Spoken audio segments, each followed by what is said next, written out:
Alhamdulillahirabbil alamin wa bihi nasta'inu ala umuri dunya waddin. Assalatu wassalamu ala asyrofil anbiya'i wal mursalin wa ala alihi washabihi ajma'in. Rabbi shrah li sadri wa yassir li amri wahlul 'uqdatam min lisani yafqahu qawli. Amma ba'du. Pertama dan yang paling utama, marilah kita senantiasa mengaturkan puja dan puji syukur kita kehadirat Allah Subhanahu wa taala, yang mana berkat pertolongannya kita dapat melaksanakan aktivitas di mana biasanya tanpa ada suatu halangan apapun. Shalawat serta salam senantiasa kita haturkan baginda Nabi Agung Muhammad Sallallahu Alaihi Wasallam, Nabi akhir zaman, Nabi yang senantiasa kita tunggu-tunggu syafaatnya besok di yaumul qiyamah. Siswa dan siswi SDP Tunas Bangsa yang Ustadz sayangi, perkenankanlah pada kesempatan kegiatan jeda semester ini Ustadz akan menyampaikan tentang bagaimana tata cara seorang murid atau seorang pencari ilmu untuk meraih kesuksesannya. Jadi dalam menuntut ilmu disebutkan dalam kitab Ta'lim Ta'lim, seorang pencari ilmu atau seorang siswa harus memenuhi 6 syarat. Kira-kira teman-teman sudah ada yang tahu apa belum? Apa saja 6 syarat itu? Kalau belum, baiklah, Ustadz Fauzan akan menyampaikan 6 syarat dalam mencari ilmu. Salah satunya yang pertama adalah ketika seorang pencari ilmu, yang pertama syaratnya harus memiliki kecerdasan. Kecerdasan itu bisa dilakukan dengan cara menghafal, mencatat, ataupun berdiskusi dengan teman yang lain. Syarat yang kedua bagi seorang pencari ilmu atau seorang murid adalah senantiasa bersungguh-sungguh, ya. Karena tanpa bersungguh-sungguh hasil yang kita dapatkan pun tidak akan maksimal. Tetapi jika kita bersungguh-sungguh, pasti kita dapat meraih apa yang kita inginkan. Sebagaimana sebuah pepatah mengatakan, manjada wajada.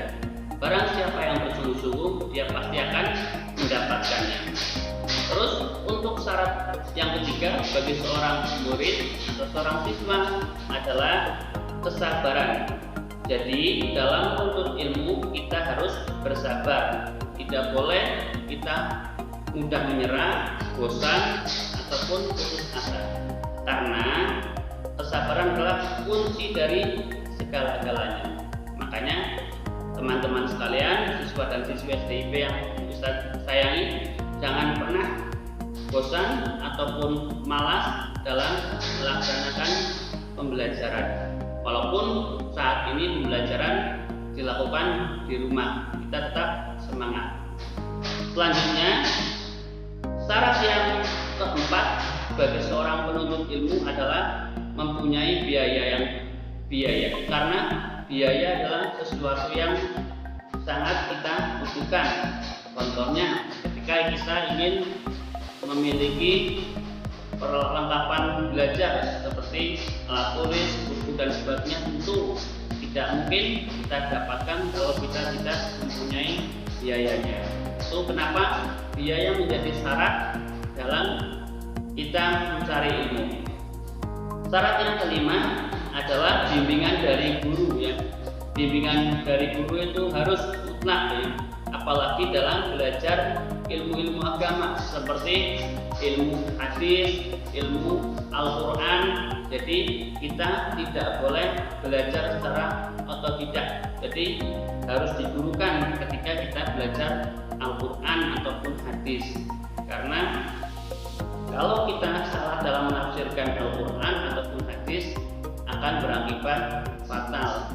Beda pemahaman, jadi kita salah dalam menafsirkan ayat ataupun hadis. Yang keenam, syarat yang terakhir yaitu waktu yang lama. Jadi menuntut ilmu diperlukan waktu yang lama, tidak cukup hanya sehari 2 hari, sebulan 2 bulan, tapi harus jangka waktu yang lama. Tahun, 2 tahun, 3 tahun, bahkan sampai puluhan tahun untuk mendapatkan hasil yang maksimal, ilmu yang kita harapkan.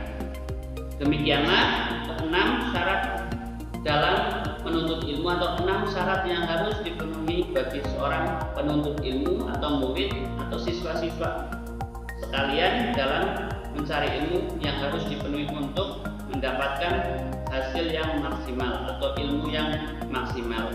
Ustadz ulangi kembali 6 syarat itu. Yang pertama adalah kecerdasan, yang kedua bersungguh-sungguh, yang keempat kesabaran, yang kelima, yang keempat adalah ada biayanya, yang kelima bimbingan dari seorang guru atau ustadz, dan yang keenam waktu yang lama. Demikianlah yang dapat Ustadz sampaikan, semoga bermanfaat buat teman-teman siswa dan siswi SDIP Tunas Bangsa, dan Ustadz doakan semoga siswa dan siswi SDIP Tunas Bangsa selalu diberi kesehatan, kemudahan dalam meraih cita-cita ananda sekalian, dan semoga ananda sekalian menjadi anak yang soleh-soleha, berbakti kepada kedua orang tua, berguna bagi nusa bangsa dan agama. Demikianlah yang dapat Ustadz sampaikan. Semoga apa yang Ustadz sampaikan dapat bermanfaat untuk ananda sekalian. Jika ada kekurangannya mohon maaf karena keterbatasan dari Ustadz Fauzan sendiri.